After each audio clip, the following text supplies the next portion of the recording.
Now, here's the hosts of Top Story, Kelly Klass and Jill Skeen.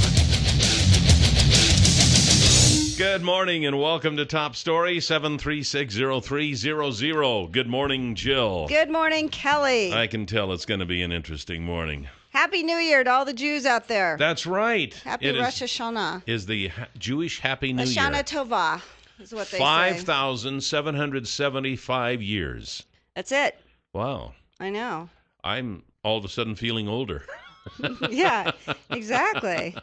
Well, that's why a lot of people say, anything that happened before, those times didn't exist. And anyway, but yeah, I should be online watching services or in some place I'm not. And so this is the first time in my life I've ever worked on Rosh Hashanah. Yeah. Wow. Well, maybe you can take yeah, off big early. Interviews today, so, I wanted to be here. We have Democratic gubernatorial candidate A.J. Balukoff and Democratic Lieutenant Governor candidate Bert Marley coming in for the 9 o'clock hour. For those of you out there who are wondering, yes, we do have invites in to Governor Butch Otter, the Republican candidate. We have invites in to Mike Simpson and also Lieutenant Governor Brad Little. And seems like there was another one in there that I said, and I am in communication with them. So it is the election season. We can't have everybody on all at once.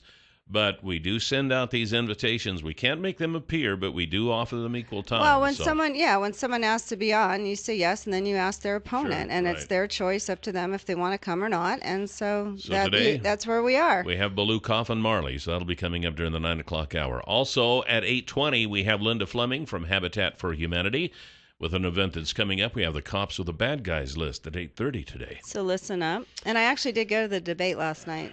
It's interesting. Another disappointment, not as well attended as you would think. Well, but things are going on. They're right. I'm sure that, and the whole Jewish community is celebrating Rosh Hashanah. So well, that was and it. without the Jewish vote, you cannot win an election. I don't know what these candidates are thinking. Why do you plan a debate on Rosh Hashanah? Yeah, no kidding. I know. All 6 of the Jews from the Twin Falls area couldn't Not make there. it. I was there though. Yeah. Okay. Which only because we had the interview today. So anyway, whatever. Yeah.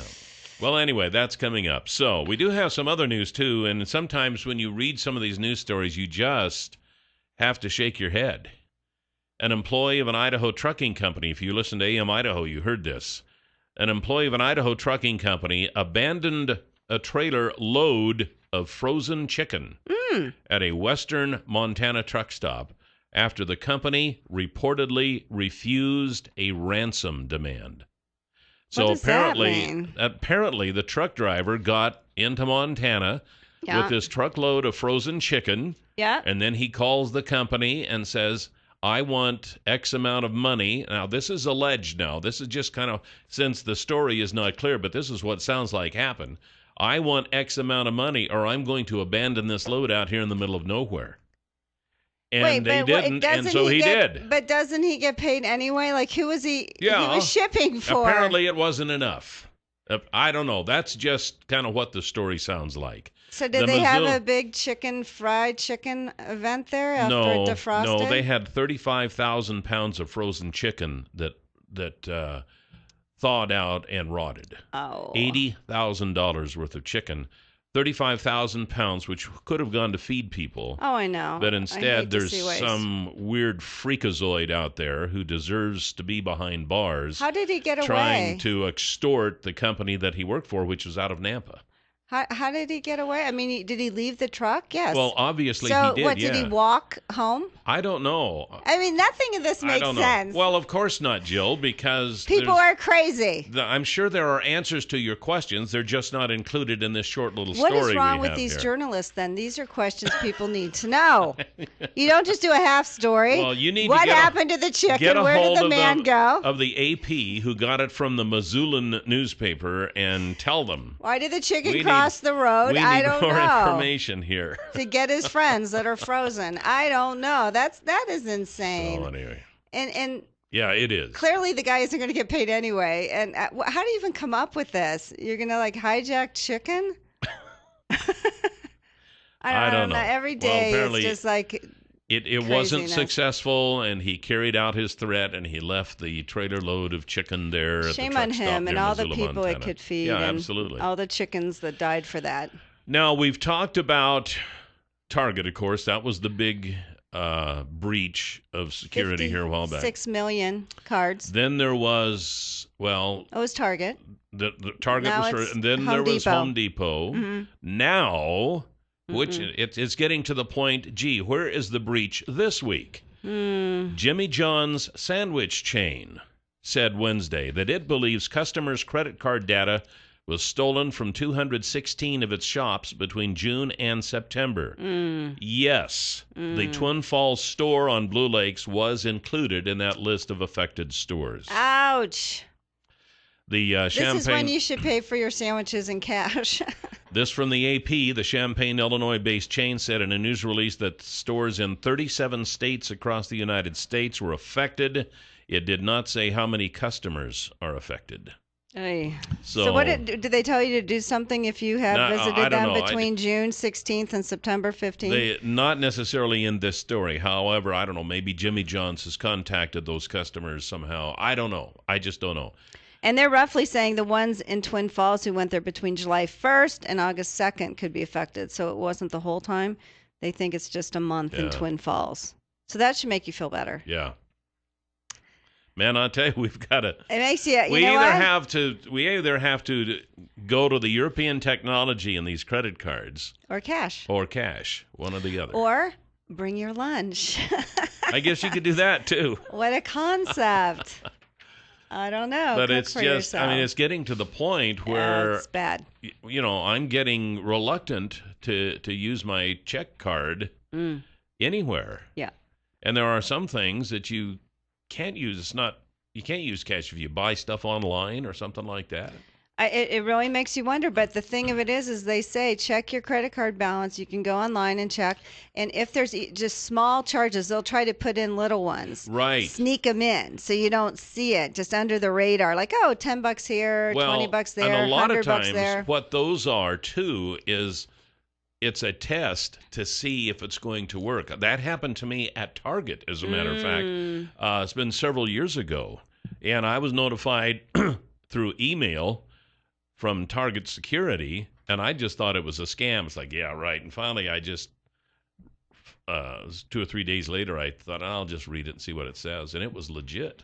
Then Kelly's attention they'll just ding you like 2 cents or 1 cent or something like that, just to make sure that the line is open and they can actually get in and get it. And so I notified them. Just to make sure you're totally and they not shut paying it attention. down. But yeah. But for those who do online banking like I do, I mean, you can check your balance anytime you want. And I've gone mobile now, so I can even check it on my smartphone. And that is a smart thing to do because you just can't take any chances. No, my daughter got hit in Montana here a few days ago. That's what you said. But she got her money back, right? Yeah. The bank gave her money back. But, I mean, imagine how expensive that is for our institutions. Holy smokes. And there are people out there who just... And they're not necessarily from this country. A lot of them are from foreign countries. In fact, probably most of them are. But well, there's some little devils out in our country, too. Oh, yeah. That are doing this you stuff. betcha. You bet. Well, little this one here... 17-year-old guys with, I don't know. This deal with Jimmy John's apparently was... Jimmy John's believes someone stole login credentials and remotely installed malware on machines used to swipe credit cards. Some customers' credit cards, expiration dates, verification codes, and names were stolen between June 16th and September 15th, the company said. So they discovered that on July 30th. And today's what? September 25th? And you finally find out? Whoops!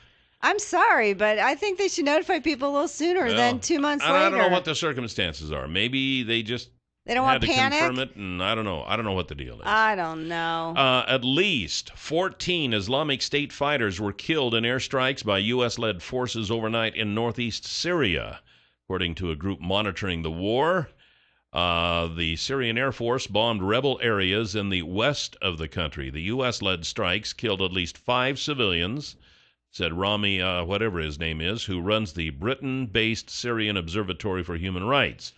Syrian forces carried out air raids using barrel bombs, and it just goes through the... So anyway, the airstrikes in that neck of the woods now are in full swing. So Yeah, and they're dropping them on refineries and things like that, where they're getting their money. They're selling I think, crude oil. I think, aren't they, to make them one of the reasons how they get their money. ISIS and that, what's that other Khorasan? Is that that's the latest break off of Al Qaeda or whatever it is?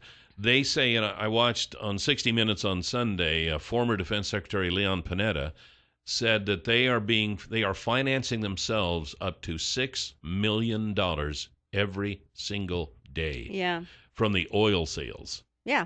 So, yeah, if we can get in there and stop that and stop their funding. And what countries are buying it from them? Why would you buy it from them? Well, you stop it, for choke it heaven's off. sakes. But you know what I'm saying? You have a lot of countries there.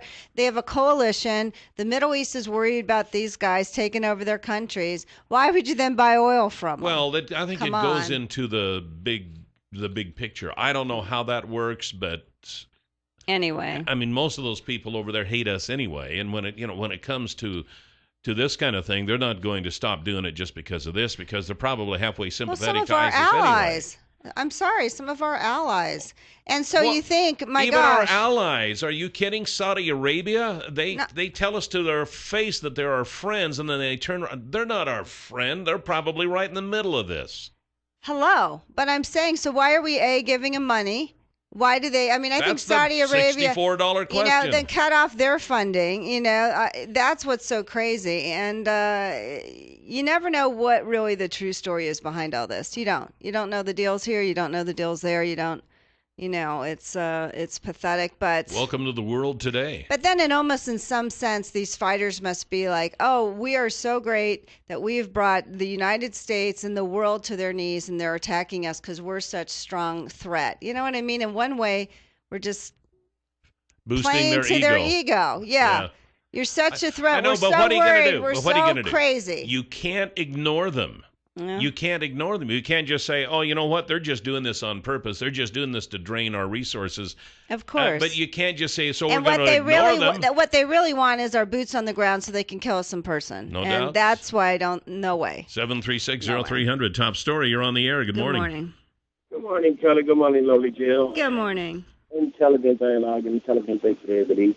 I'm sorry, I didn't hear what you just said. You keep mumbling. I think it's the phone. It's going to be an intelligent day because we're going to have intelligent people on your show. Oh. I get it. Oh, okay. Very good. Well, save your questions if you want to ask the governor candidate at 9 o'clock. We'll be right back with Linda Fleming from Habitat for Humanity here on Top Story. 7360300, the number to call here this morning on Top Story. Before we get to Linda Fleming with Habitat for Humanity, just wanted to tell you that they have a new flexible pipe called Certiset, available now through Far More of Idaho. It's an irrigation pipe that once it's out in your field, you really don't have to move it out or move it in. You just leave it there, and your equipment works around it. It's kind of a unique deal, and it's difficult for me to describe here on the radio. So I would suggest you get a hold of the folks at Far More of Idaho, 324-3341.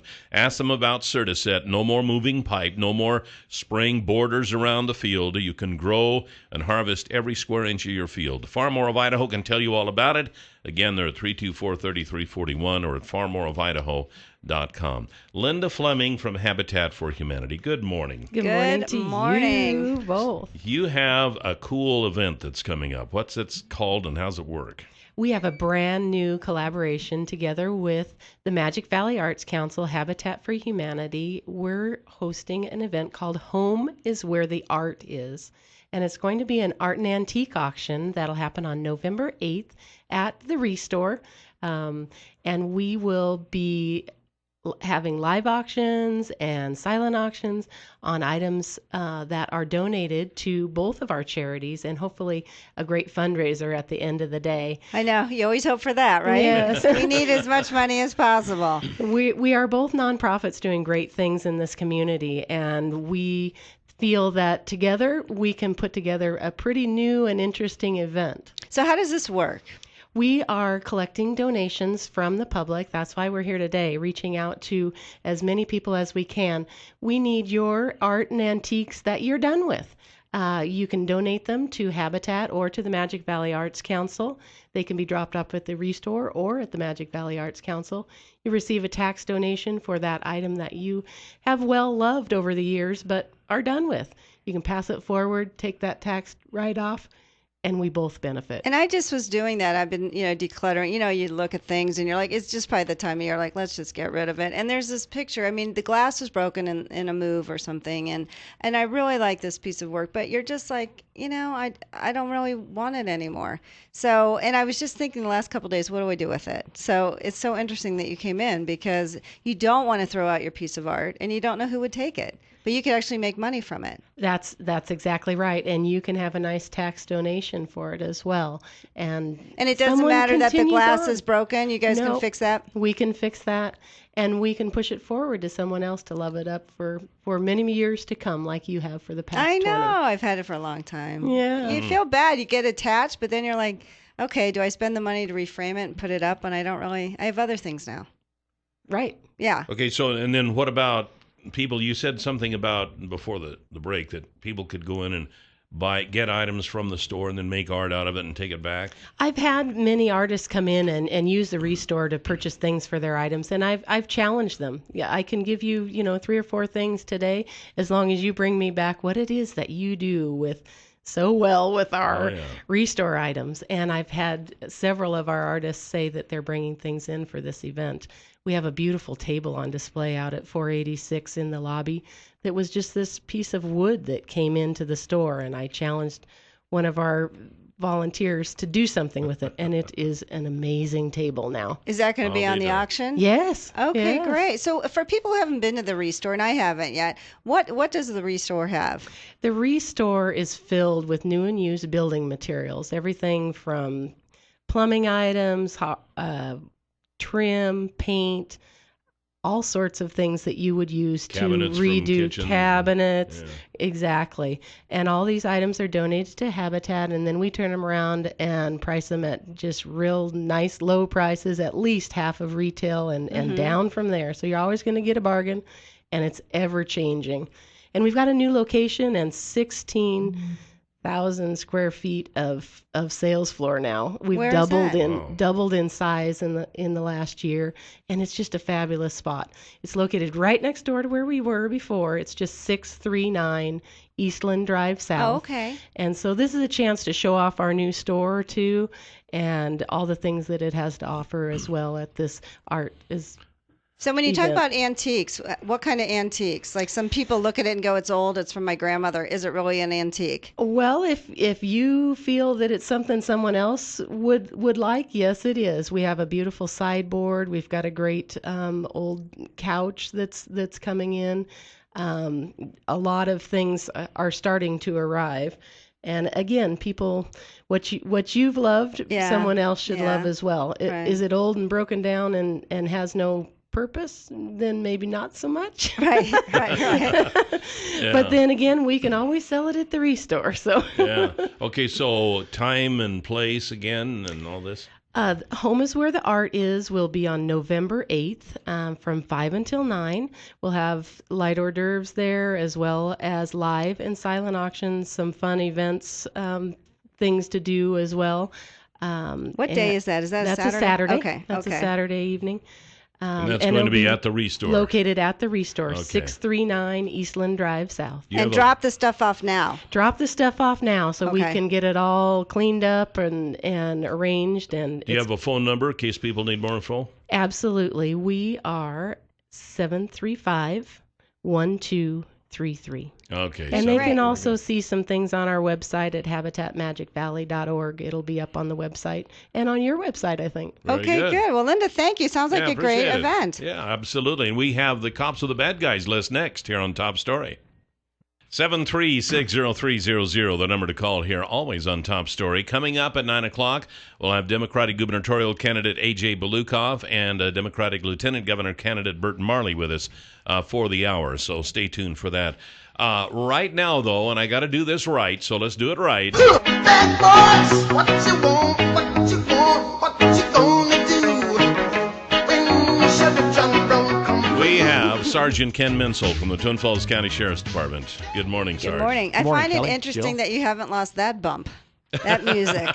He's lost all the other. I think he's nervous. It's the taser and the gun. Well, at least it's not I shot the sheriff, right? That's right. I Yeah. might be able to find that one. I think we do. Oh, no. We don't want bad We juju. wouldn't do that. No. So, you have a bad person for us this morning, or a Yep. couple or three. I brought two with me today, male and a female. The first one is Fortino Espinosa. He's 5'3", 150 pounds, black hair and brown eyes, and his warrant is for $50,000 on felony domestic battery. Oh. Shows that he was last addressed over in the Jerome area. Anybody who knows where Mr. Espinosa is at, you're encouraged to call dispatch at 735-1911 or Crime Stoppers. Have you tried the NFL? Right. Just asking. Bam! He'll be here all week, people. Let's call Roger Goodell. Yeah. Kim Cummins is our next one. She's got a misdemeanor warrant for $20,000 for DUI. Kim is, her date of birth is in 1965. She's 5'6", 135 pounds, red hair and brown eyes. So anybody who knows where Kim or Mr. Fortino's at, you're encouraged to call Crime Stoppers 732-5387 for a cash reward, or dispatch at 735-1911. All right. Very All good. right. You were telling us before we came on an interesting story now about how these vaping, what do they call it? The vapor cigarette machines. Right. Okay, the marijuana smokers now have taken that to a new level. I thought it was very interesting. They're Absolutely. so clever, these people. Aren't they, though? I know it. Well, we're dealing with bath salts and Yeah. haze and Spice spice and and- all yeah. that good stuff. Recently, as we're looking at some emerging trends which seem to be coming our way, you see these e-cigarettes that are popular in the convenience stores and head shops and whatnot. They're taking marijuana and they're putting it in a glass beaker, and then they're using butane. And there's a couple different methods, but it seems like the butane method one is the more popular method. And they'll take the butane. Should we be telling him how to do this? Is this promoting this? They'll- But go ahead, Sergeant. They'll extract the THC using Yeah. this butane method. Yeah. And what people used to smoke back in the day was 12% THC. We're seeing some bud now that's maybe 30% THC using this butane method, and then it's either converted into an oil, a wax, or a glass type shard. Using it in these vaping devices, these e-cigarettes and whatnot, we're seeing anywhere between 89 and 95% THC content. Now, can that be Wow. fatal or Talk anything? about Breaking Bad. I was talking to one of our ER docs Yeah. about it, and she happened to mention that the effects that will be seen as we start to see this become more widely used are some pretty bad trips that most likely we'll see ramifications from in the emergency room. Really? They haven't seen any deaths yet. Not here, no. No. Really, really popular in a couple of states that you can imagine. We mentioned those two states. What, Colorado and Oregon? What? Yeah. Whatever. Yeah. Yeah, Washington. So are they yeah. are they having any fatalities from this? Because that's a big jump. What did you say? It was 12%, now up to 98%. Yeah, anywhere Maybe between 30, 85 yeah. and 98%, yeah. What would that be comparable to? How many old-fashioned marijuana cigarettes would you have to smoke in order to get that? I think you'd be kind smoking a traditional joint all day long to get to Yeah. that point, yeah. Wow. My goodness. That's And now you scary. can just get it in a few minutes. Yeah, and one of the bad things is smoking it in that oil form, in that e-cigarette, is almost odorless. Oh, so then you so can't it's detect it. undetectable. You're right. You're walking through the fair or walking through the mall using your e-tool, and Does pretty the difficult to vapor have tell. a scent? Normally the e-cigarettes, do they have a scent? So it would throw They- off a different They scent? do. I can attest do, to that yeah. a little bit. It's a little bit. It sounds like it smells like a steamy scent because it is actually. It's steam. Well, and even as we were talking about some of these effects on just people using the oils in them for the nicotine as a substitute for cigarettes, those chemicals aren't manufactured in the United States.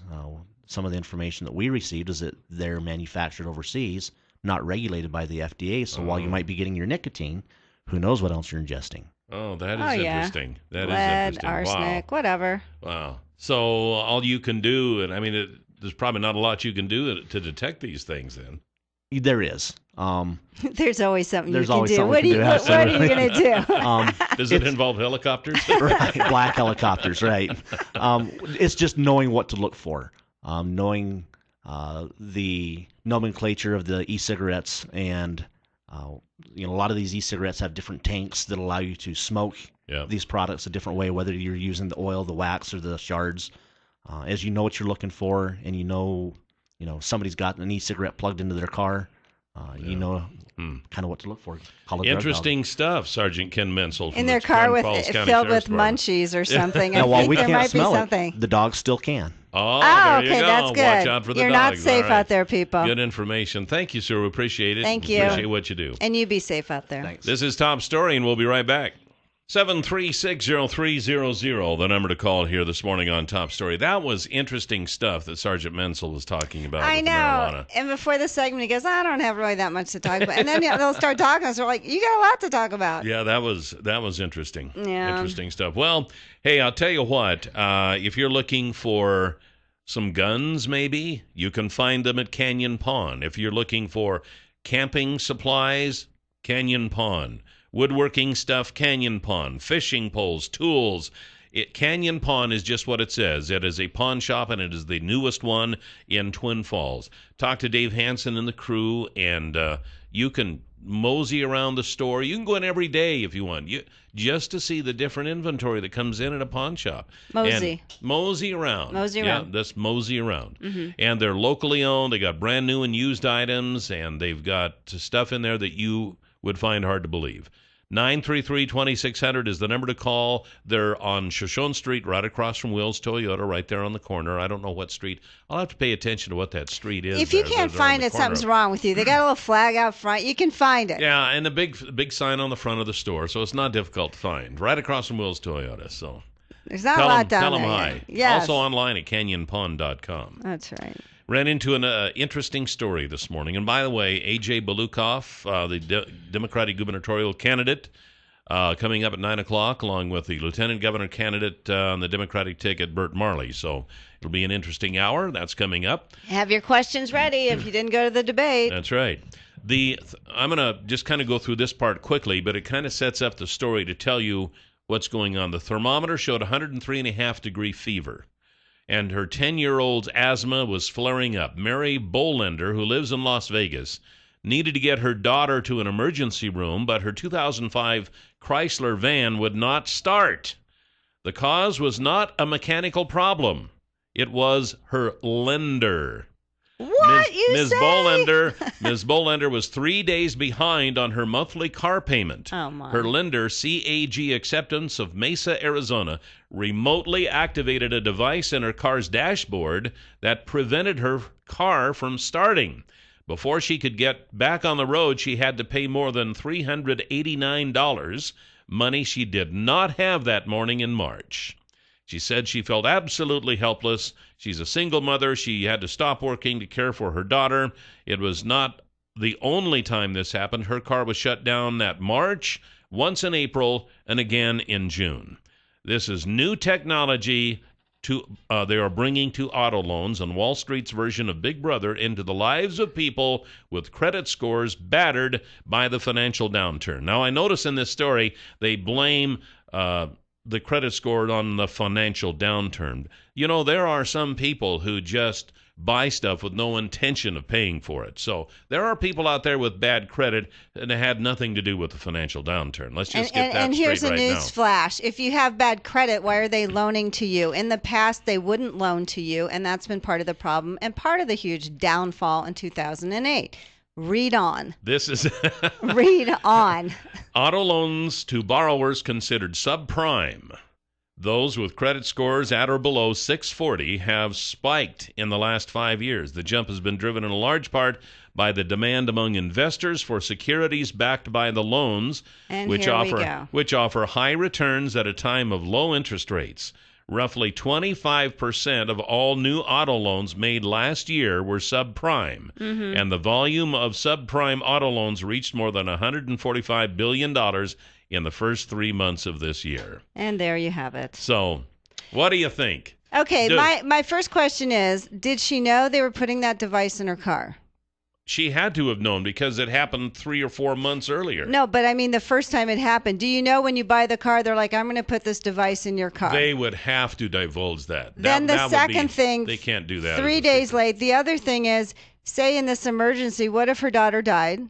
Is the car loan people, are they responsible? Because basically, you stopped her car from working to get her daughter to the emergency room or wherever. I mean, there's so many implications in this. It's ridiculous. And it could be maybe that they would not be blamed because she didn't make her car payment.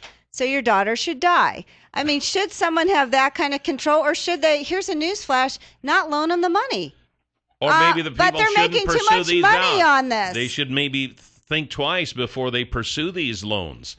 Gee, you can go around Twin Falls and you can buy cars at these subprime rates. They're for people again with poor credit. Because they're taking advantage of them. But the thing of it is, wait a minute. Why are they taking advantage? They're giving them an opportunity. Of course. And a lot of the people destroy that opportunity because they don't know how to keep their credit in good shape. A lot of the people who had who were going for home loans, a lot of times you would go to your bank. When I bought my condo in '94, you go there, you say, what do I qualify for? You trust them, based on this, and this, and this. And they're going on the information you give them. No, they can check it. My gosh, they knew every credit card that you might have been late on. I remember I had to write a letter once because I was late on my Bloomingdale's because I was on vacation. I mean, that's what it used to be like to get any kind of a loan. And then they realized, you know what? We're making too much money. We're bundling them. We're selling them. And they're doing the same thing with these things. 25% to people who obviously cannot afford to pay, for a car. But then you're late 3 days and they turn your car off. But she had a history of being late. Well, for 4 other months she was late. So who do you blame? I don't think they should give her the loan. Do you blame or the car? Obviously. But do you blame the people who make these loans available for people with poor credit, or do you blame the people going after these loans when they know full well they may not be able to afford it? But that doesn't stop them. So what if you can't afford it? It's not the American way to let that stop you. They should say, no, you can't afford it. I'm not going to risk my money. But they aren't, because they're sitting there making more money the other way. Say, wait a minute, you turned down a loan for them. Now we're going to jerk your What are you talking about? License. The government bailed out Wall Street. They had no problems. 7360300. Top story. You're on the air. Good morning. This is outrageous. I mean, you just said it yourself. I mean, what it all boils down to, it's the people's own responsibility. They shouldn't be buying cars they can't afford, period. Would you would you do a loan to someone that you knew couldn't afford it?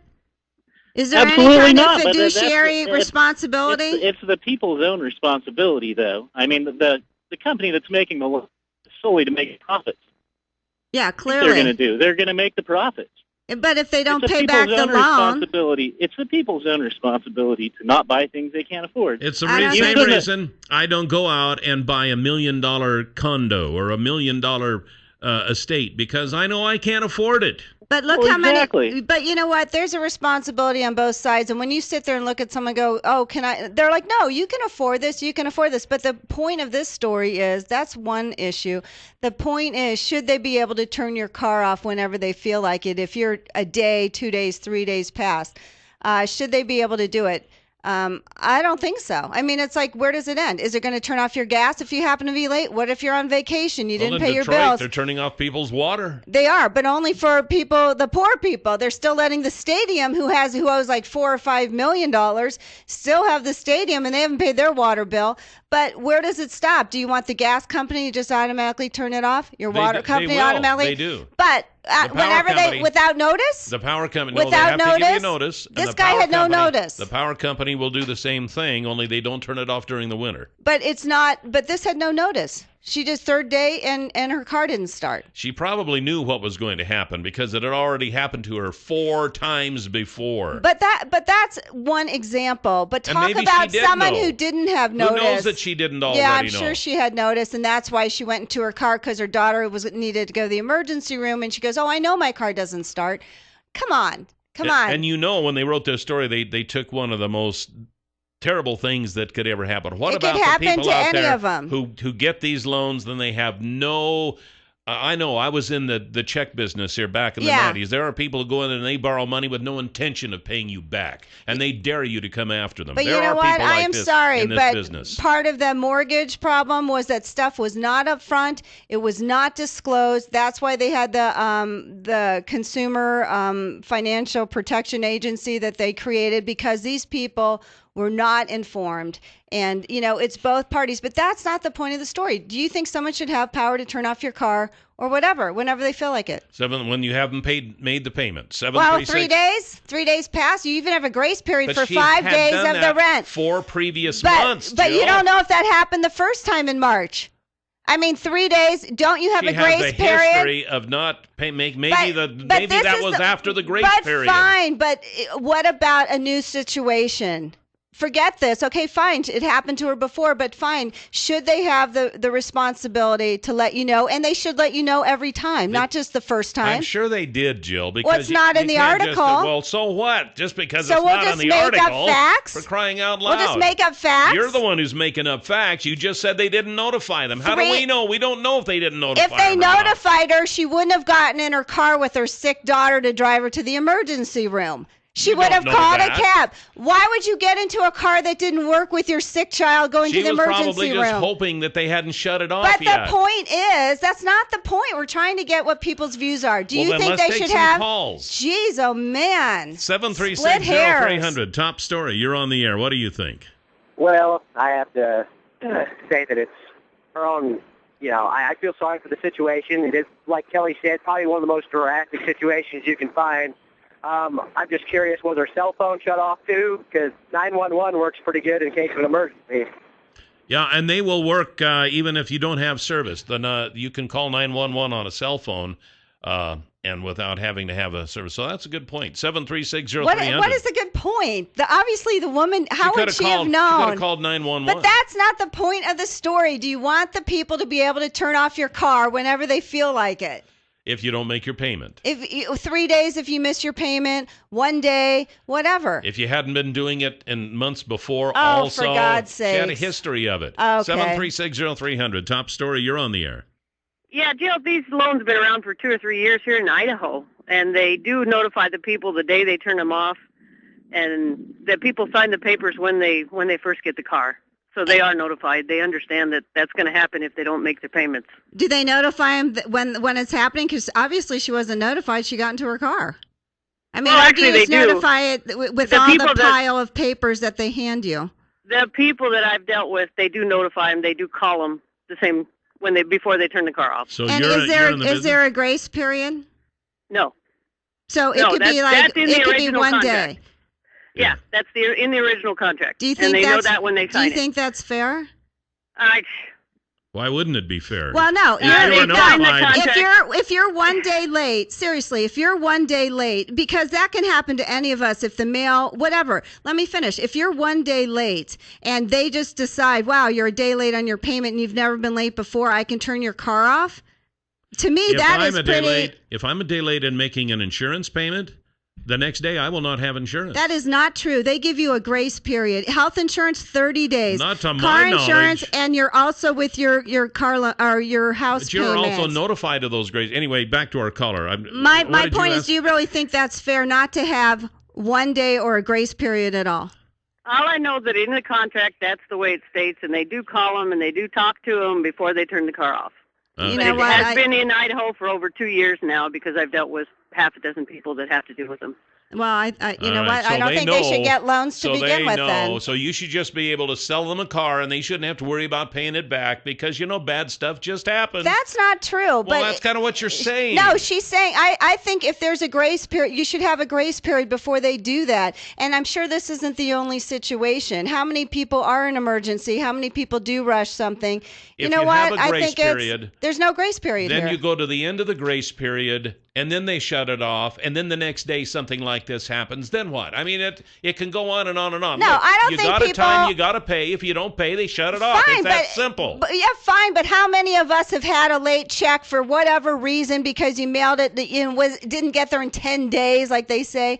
I mean, my gosh, I think this is terrible. And that's I have to planning say, on your part. Oh, yeah, it's always the person's fault. Well, you know what? I think... Should we not have responsibility for our own actions? Have Should everybody else always be required to fix our problems? God, I'm getting sick of that liberal attitude. If you don't think this is put in there to screw over people, that people have no idea, like they did with the subprime mortgage loans that we're still recovering from. They are offering and they are making money off of these people, a service that they are making 25% off. Oh my gosh, we're making a profit. Holy by smoke, screwing consumers over.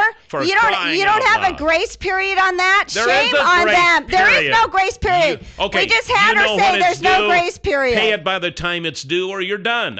Fine. What could be easier than that? Right, because everyone does that. Shame on you and shame on those loans. And I'm going to ask the governor about that. The governor-elect. AJ Balukoff and Bert Marley next here on Top Story.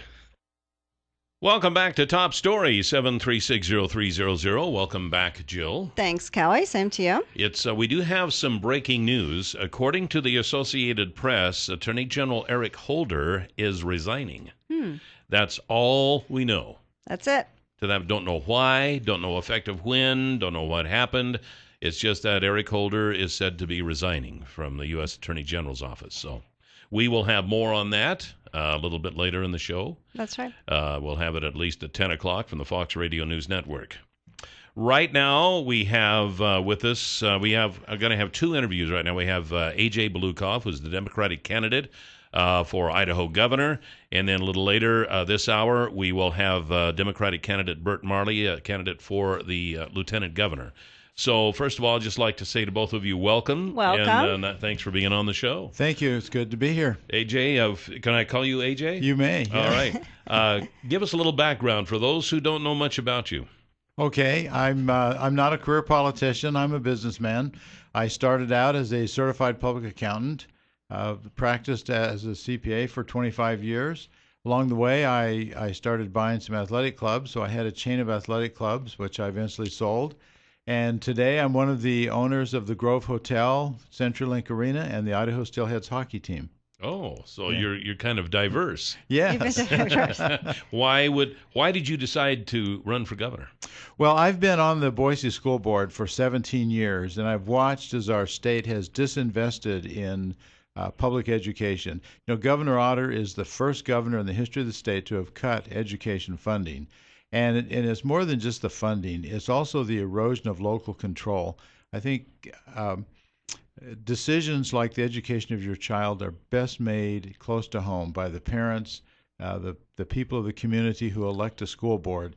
And over the years, the legislature and the governor have taken more and more of that control away from locally elected school boards, and they dictate from the State House, which I think is kind of foolish in our state when you've got districts that range in size from 37,000 students down to a handful of students. The one size fits all does not fit all in Idaho. Do you think part of the problem, too, is I think it was in 2007 when Governor Risch was in place, he changed the funding for schools from property tax to sales tax, and they've seen now like $1 billion in supplemental levies since locally. Do you think that's sort of why they've kind of backed off of education because they're like, well, people can pay for it at home instead? Well, prior to that tax shift that Governor Risch presided over, about half the funding did come from local property taxes, but school boards had the authority to levy that tax. That tax and authority was taken away and replaced with a 1 penny sales tax increase. Now, for most people, that was a tax increase. Right. And unless you owned a big home or more than one home, you experienced a tax increase. And then the legislature started cutting funding to public schools, and that's forced districts to pass supplemental levies. 95 of our 115 school districts have now passed supplemental levies. So today we have the 1 penny sales tax plus the property tax. And the problem with the property tax right now is the supplemental levies are only good for 2 years. Right. So it makes long-term planning pretty difficult for school districts to fund ongoing programs with temporary money. So as governor, would you change that setup? Would you go back to how it was prior to this? Well, I think that prior procedure was better than what we have today, partly because we've got districts that cannot pass supplemental levies. Right. And so the system we're under today has created great disparity between districts around the state. The small rural districts are not getting the same educational opportunities that the large urban districts with market value are getting. Part of what we had before was a funding formula that took that market value into consideration and tried to equalize the state distribution so that rural districts were treated more or less equally with the larger urban districts that have market value. The Idaho's criticized a lot for being toward the bottom of per student spending for education. A lot of people think that in Idaho we get a bigger bang for the buck if you try to compare how much money we spend here, say, for in New York, how much they spend per student in New York.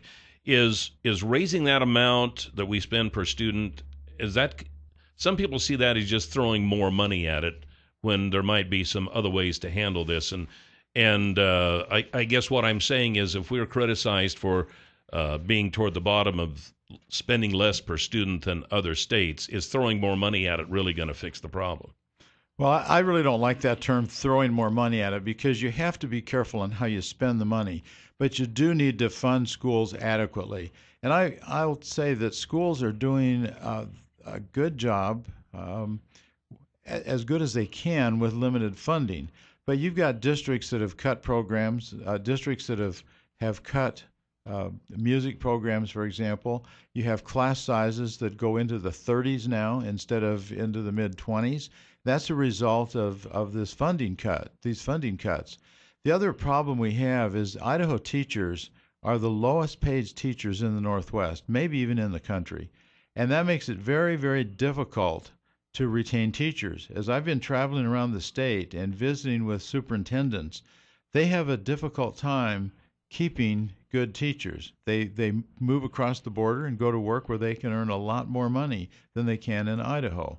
And people want to run schools and government like a business. I don't know of any business that tries to hire the best employees by paying the least amount of salary. Right, and our results are just abominable, I have to say. I mean, I think we have a statistic now, 59% of all of our high school students that go to college have to take remedial classes, not to mention that 67% of fourth graders aren't even at the literacy rate. So something is going on in our schools, and do you think it's tied to the large classrooms or the teachers that we're losing, or what is going on here? We don't seem to be doing well. Well, there's a number of factors, and certainly the funding is part of it, because when we've had the cuts in funding, they let teachers go, they don't hire teachers' aides, and so you don't have the ratios that you had before in the classroom. But I think also part of the problem of being so far behind is our kids start behind. Just recently, the fall Idaho Reading Indicator results were released, and in those results are, well, first of all, that is a test that's given in the fall within the first couple of weeks of school to kindergartners. Actually, it's given to first through third grade, but brand new kindergartners, and it measures their readiness to read. When you look at that statewide, we are less than 60% prepared to read, and in some districts, the kids that are the kindergartners that are ready to read are in the 20s, 20%, 24%. Now, there's a school district up in Idaho City, the Basin School District, that has had a preschool program in place for about 15 years. Their kids come in at 80% prepared to read. Right, I know. It seems silly not to have preschool here or required preschool here. I think that would help a lot. Yeah. What we have found, what the data shows, is that when kids are behind in kindergarten, they never catch up. They're still behind in the 12th grade. And that's part of the reason we have to have remedial courses in college. I believe that the Idaho core standards, which are higher than No Child Left Behind, will help with that preparation. The standards are more rigorous and are geared to help kids be better prepared to go to college. But there's a multi-pronged approach to getting the kids ready. But part of it is hiring good teachers. Part of it is a preschool program. Okay. We have a caller. Top story. You're on the air with A.J. Balukoff. Good morning. Good morning. Yeah, I was just doing the math for what we pay a beginning teacher. They get $29,000 a year. They work about 191 days. I actually counted them from the Twin Falls School District. If you divide that out over even a 10-hour day, that's like $19 an hour. But if you go to the Idaho Department of Labor website and look at what the average elementary high school teacher makes, it's $45,750, which is almost $30 an hour. I don't know, and I'm not saying that the test results don't bear out, but my question has always been is, why is it always put more money into it? Well, why don't we hold the people that we're paying $50,000 a year to, or almost $50,000 a year to be more accountable? An administrator makes $77,000 on average in the state of Idaho, so principals. All right, we're on limited time, so let's go ahead and take that on. Take that on. Okay, great. You know, the administrators that are making $70,000 have been in their career for almost 20 years. So that's after 20 years. The starting salaries, compare that $29,000 a year. I think it's more like $32,500 now. It seems to me like they raised the... Yeah, I was going to say the 29, it seems to be low. I think it's more like $31,000 a year in Idaho for the beginning teacher salary. But you compare that to what people can make in other professions. You know, a beginning accountant right out of school makes in the neighborhood of $70,000 a year. And you can pick any kind of profession, and the teachers are some of the lowest paid. And you have to compare that to what teachers make in the competing areas, say the Northwest. Other teachers make a lot more than Idaho teachers make. So where do you think the best teachers are going to go? Yeah. They're going to go to where they can make the best money. And that's why I think we need to be more competitive in our salaries with teachers. If we want to attract the best teachers, and frankly, student achievement is most affected by two things. One is good teachers, and two is engaged parents. Right. And those are the two things we need to concentrate on.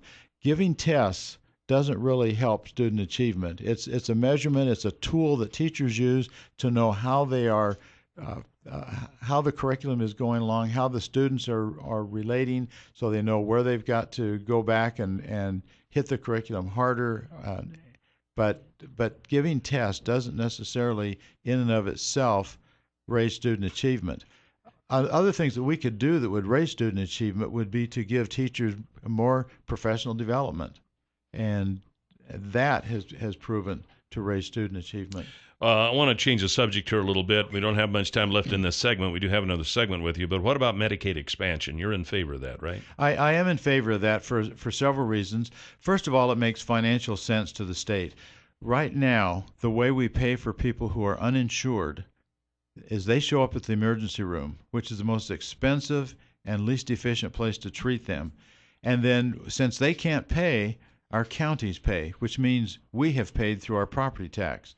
And if the hospital bill comes to more than $11,000, the state catastrophic fund pays.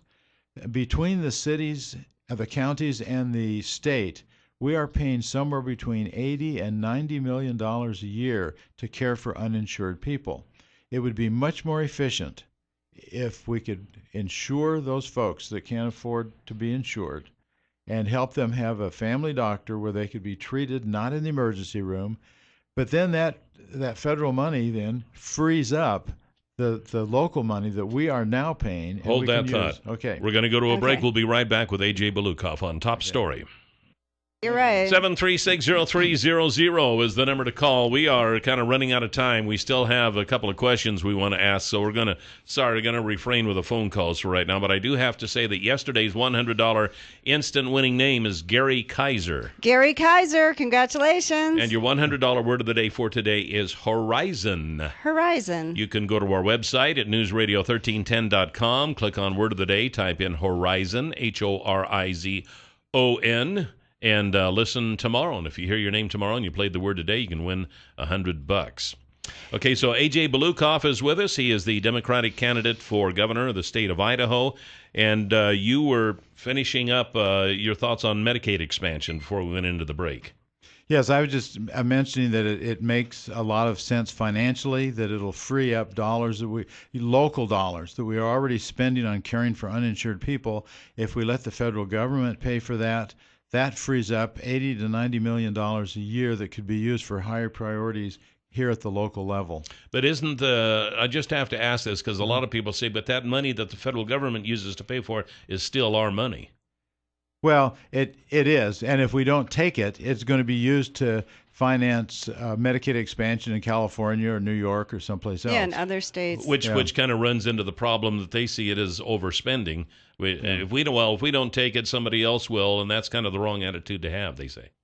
Well, but that's the truth. If we don't take it, it's not going to, someone else will take it. It's not going to affect the federal deficit one way or the other, whether we take the money or not. But it also costs more to the state of Idaho not to take it. Well, it does. Yeah. It does, because if we don't take the money, then we are paying for uninsured people with our property taxes and with our income and sales tax. And that's costing us $80 to $90 million a year right now.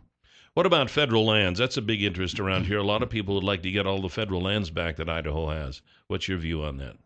Well, first of all, I don't know how we can legally do that, because on the act that created Idaho as a state, we agreed that those were federal lands and we would not take them over. But even if we could find a way to do that, we cannot afford to own those federal lands. It costs a lot of money to care for them, to fight forest fires. I just look at the Beaver Creek fire last year, and if that were Idaho lands, that would have either bankrupted the state or we would have had to sell off a lot of lands to pay for that. Right now, we own the federal lands in partnership with the rest of the states in the union, and we all help pay for the care and the management of those lands. Now, I am in favor of having a local voice in working with the federal land managers, the Forest Service officials, the BLM managers, to help meet and manage the lands for the benefit of local communities. But I'm not in favor of taking them over for the state, because we can't afford them, and we would undoubtedly have to sell off some of those lands to pay for the management and care of it.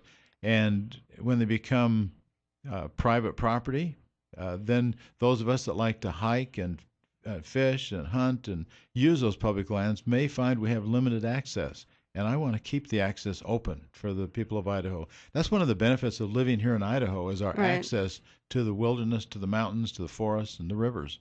Yeah, because at the debate last night, your opponent, Bujak, one of your opponents, said that, he would be in favor of selling county by county, to extract natural resources. And to me, I'm thinking, oh, my gosh, you're going to destroy the land. How do you feel about that? Well, and would that really happen, or could it happen? Well, it certainly could happen if you're given if the state has the say over that, but they're still going to have to comply with EPA regulations and everything else. So I don't know how that would happen. It's certainly not going to be as easy as Mr. Bujak made it seem to be, because just because the state owns the land doesn't mean you're free of all federal regulations, and the EPA is going to be very involved in any mining activity. But I think things like timber extraction and maybe even mining, if there are scientifically responsible ways, sensible ways to do some timber mining and perhaps some kinds of mining, when that's done responsibly and there's some agreement among the interested parties, that could be done on federal lands with local input. We have about 30 seconds left. Minimum wage, state minimum wage, in favor or against? Why? Okay, I'm in favor of raising the minimum wage. Right now, $7.25 will not even support one person working on it. We just saw some information that was reported that somebody figured that to support yourself, you have to be earning about $14.50 an hour. So it's so low that what's the incentive to go to work? And also, these people are doing 2 to 3 jobs. Plus, we as taxpayers are subsidizing a lot of these companies who now these people who are working full time are applying for food stamps and government assistance while they have a job.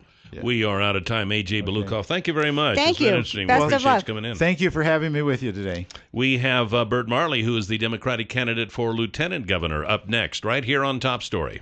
7360300 is the number to call here this morning on Top Story. Welcome back. Just wanted to let you know that we're reaching the time where you may not have to worry about mowing your lawn too much for the rest of the year.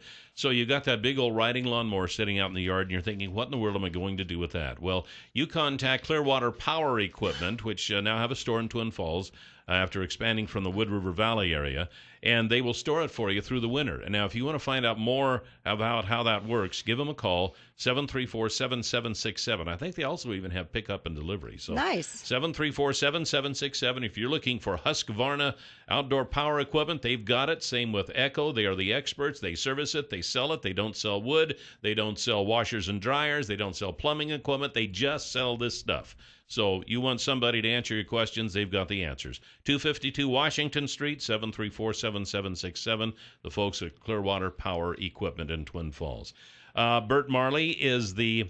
You'll have to excuse me, I'm kind of a fan of Bob Marley, so if I accidentally call you Bob Marley, the musician, he doesn't have the dreadlocks. Okay. That's right. So Bert Marley is the Democratic candidate for lieutenant governor. Thanks for being on the show today. Yes, welcome. That. Be here. Thank you. Kind of give us a little bit of a background where you come from and such. Sure. Just briefly, I'm from over in eastern Idaho. I tell people I'm a fifth-generation Idahoan, and then say that's only important if you're a fourth-generation Idahoan. But I come from an agricultural background. Grew up on the family farm, milked cows, did all those kind of things, and have been involved with the family farm and currently own the family farm. I was also involved in agriculture, worked for an agrochemical company for a number of years, and then started my own agrochemical business. And long about January one year, I decided that I needed to do some other things, and spraying weeds doesn't work very well in January. So I did some substitute teaching. Oh, okay. And I got hooked on working with kids, and it was just a fantastic experience watching kids, understand concepts and get excited about what was going on. And so a year later, I ended up, teaching school full time, and I taught for 23 years at Marsh Valley High School. I was a German teacher, and then in a small rural high school, you end up teaching a whole bunch of stuff, but mostly German and government, and then a lot of other subjects. Along the way, I got involved in politics. I was frustrated with what was happening in education, and ended up in the legislature. I spent 4 years in the House, 5 years in the Senate, served on the House Education Committee, the Senate Education Committee, and then also spent 7 years on the Joint Finance and Appropriations Committee. So you kind of know how things work in Boise. Well, I think so. Yeah. I have a pretty good idea of how it works. So have you been disappointed seeing what's happened to education in Idaho since you were last there? Well, after I left the Senate, I ended up going to work for the Idaho Education Association as their director of public policy. So I ended up right there, kind of in the middle of it, and spent quite a bit of time dealing with the Luna laws, the vote no on Props 1, 2, and 3, and all that kind of thing, and then retired recently. But yeah, I'm very but AJ pulled you back. How did you get back into this? It was kind of exciting when he came and said, "I'm thinking about running for governor," and I said, "Why in the world did you want to do that?" And he said, "I can't stand what's happening to education," and I'm paraphrasing a little bit, obviously. And and education's been important to him. It's important to me. So I said, "How can I help?" And, I'm thinking house party, Right. And he said, "I'd like you to run for lieutenant governor." And it didn't take me very long at all to think that was a good idea. So I kind of come out of retirement, and I'm really looking forward to this and have enjoyed working together with AJ. We're on the same page on so many issues, but education is the driving issue that got us both involved. And and it's kind of the number one priority that we have moving forward. So I'll ask you pretty much the same question I asked A.J. Balukoff here a few moments ago. With Idaho being on the bottom of several of these lists as far as education is concerned, how would you fix things? Well, I think it's some of the same things that AJ's talked about. You hate to go immediately to funding, but when you're at the very bottom of the funding barrel, then that's someplace you have to look. I think there's some other things that are very important in improving education. I think we need to return more authority to the local school districts to make decisions. We've gotten in the legislature, and having been there for a number of years, we get in the habit of kind of, preaching local control, but not practicing it very often. We like to micromanage, and we've done that in education, and it's created this kind of one-size-fits-all that AJ talked about, and I think we need to return some more authority to the local school districts. The other thing is, I think our teachers, having been a teacher for 23 years, given the circumstances that we work under and the conditions we work under, Idaho gets a pretty good bang for their buck out of their educators. And and I'll say that anytime, anywhere. We can talk about where we are with our funding, which is right at the bottom, while our level of educational excellence isn't as high as we would like to see. It's certainly higher than that 49th or 50th place. And I think even Governor Otter made a remark about that. Well, we're not as bad off as our support of education as Mississippi. Yeah. So we and some of the things we need is better professional development and putting more money into helping teachers be better. Okay, we'll be right back with Bert Marley, who's the Democratic candidate for Lieutenant Governor here on Top Story. 7360300 is the number to call. We are back with Bert Marley, who is the Democratic candidate for Lieutenant Governor in the state of Idaho.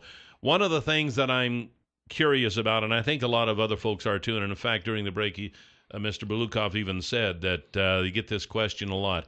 If you were elected as governor and lieutenant governor as Democrats, how would you be able to work with the Republican legislature in the political climate that we have today?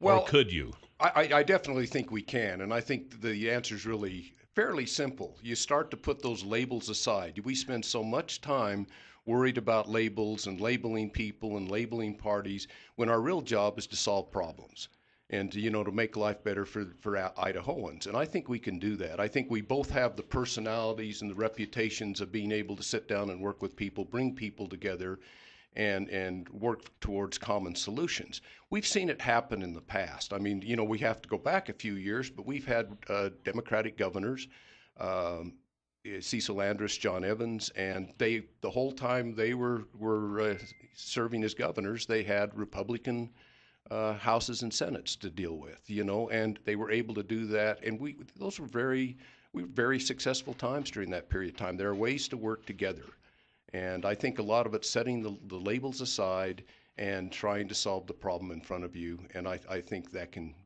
be done and accomplished. We have a caller. I'm going to go ahead and take one. Top Story, you're on the air with Bert Marley. Good morning. Good morning. Good morning. I see AJ got a C- from the National Rifle Association. I was curious where you stood on the Second Amendment. All right. Thank you for that question. I certainly support the Second Amendment. I have no as I support most of the amendments. Sometimes we focus on just one amendment. And I certainly appreciate the First Amendment and support that. I support the Second Amendment along with the other amendments. So I don't have any issue there. AJ, they said you got a C-. Is that what they said? Yes, they gave me a C- because I wrote a letter explaining my position on guns and gun control rather than answering their questionnaire. I just felt their questions were leading and biased, and I couldn't really give an accurate depiction of my view of the Second Amendment, which I do support. I'm a hunter and fisherman. I have a combination lifetime combination hunting fishing license in Idaho. I like to hunt waterfowl and upland game, and so I'm a supporter of the Second Amendment and the Idaho Constitution, which is even more restrictive than the Second Amendment. The Idaho Constitution prohibits even the registration and special taxation of firearms and ammunition. So it's just basically their questionnaire they did, which I've heard from people is difficult because there's hard to answer. I think even Governor Otter declined from answering that, if I'm not mistaken. I could be wrong. I don't know. Okay, because I kind of remember that little skerfuffle that was going on at the time. Back to Mr. Marley, the Medicaid expansion. That's a big one. Well, and as we've discussed earlier, and I certainly agree with what AJ said, that we do need to expand the Medicaid. I think of some of the stories we've heard as we've gone around the state where, we've already talked about how much it costs us as taxpayers here in Idaho, but there's a kind of a moral side to that too. We ran into a story up in northern or the middle of the state where a young girl had appendicitis. And, the family put off going in until it became critical. They didn't have insurance. They didn't have a doctor. They finally went in. The local hospital at the point it was at didn't feel comfortable performing the surgery. So they life-flighted her to Boise, where fortunately they were successful. They were able to treat her. But the bottom line, had they been able to do it locally, it probably would have cost $7,000. How much did it cost? They felt like it was going to be over $100,000. And as taxpayers, we're picking that up. Right. And if we can have those people on through Medicaid expansion, have those people on insurance, so they're going into the doctors, they're going into the urgent care centers and getting those things addressed immediately. I think that's going to save taxpayers a lot of money, and then it's just the right thing to do. Because we have like 77,000 Idahoans who would qualify and can't. Yeah. And it seems really kind of mean not to. I want to, before we run out of time, there's a lot of folks in the state of Idaho that consider Eastern Democrats as just so off the wall, it's not even practical. How do you separate yourself from what we might consider the Eastern Bleeding Heart liberals, like me? I guess? Like me from Boston? I think we really do. And I think we're very, very moderate. I had the opportunity in 2000 to go to the Democratic National Convention. I was, representing state officials at that convention, and it didn't take me very long sitting there to realize that I was kind of on the right, or the far right wing of the Democratic Party, and I think that's the case, with most elected Democrats in this state. Oh, yeah. They're like Republicans out east. Yeah, well, not really, but, I think we just have a little more moderate view of how problems can be solved and how to do things.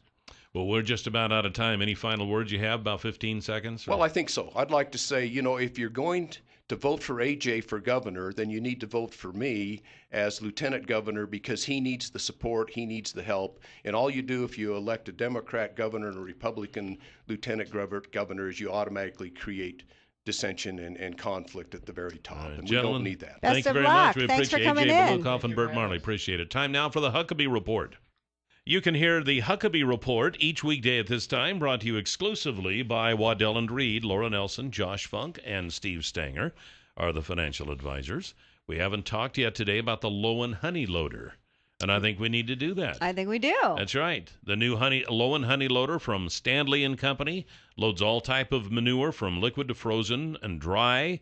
Low horsepower requirements, fast loading up 7 miles an hour. I tell you what, if you can't do it with this thing, you can't do it with anything. That's right. But not everybody needs a Lowen Honey Loader. If you have a large feedlot or dairy operation, you might be a contender. And if you want to see one of these in operation, get a hold of Pat Hartzell with Stanley & Company. He can make an appointment for you on one of these big dairy or feedlot operations that use one. You can go out there and watch it work. You can kick the tires. You can talk to the owner. You can take a look and dissect it if you want to.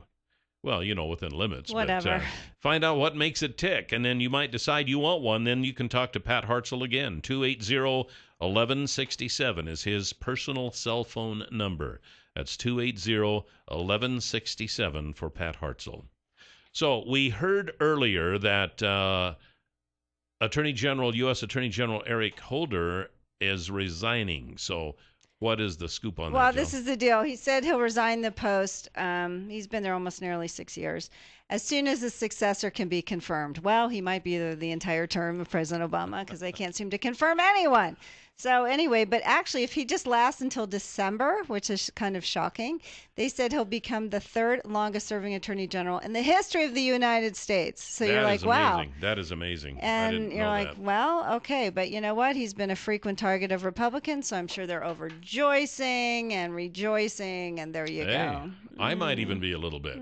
Just saying. I don't know how he's last that long. I mean, he's had, a lot on his back. Well, but, when you think back, actually hearing that he's a third longest serving attorney general if he goes till December was kind of surprising to me. But if you think back, it does seem like a lot of the administrations have changed attorney generals, like in the midterm or maybe after the first term. Right, I mean, it's it's tough, and just being under the spotlight. I think working in the White House anyway is tough. I mean, you're on call 24/7.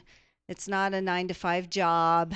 You work weekends, you work crises, you travel with the president. It'd be tough. It's tough. It'd be so tough. Anyway, actually, being a local dog catcher would be tough for me, man. I wouldn't be able to handle that. I don't think they're the same, but whatever. Hey, thanks for joining us. Now, tomorrow we actually have another candidate, and that is going to be Nels Mitchell. He's running against Senator Risch. Oh, okay. So that'll be interesting. It should be very interesting. Now, we also have, I need to get back some of the Republican sides, so we will have them on as well a little bit later. So, don't panic yet. I guess the Dems are more interested in getting on the air. What's up with that? We'll see you tomorrow right here on Top Story. Have a good day. Goodbye, Jill. Bye, Cal.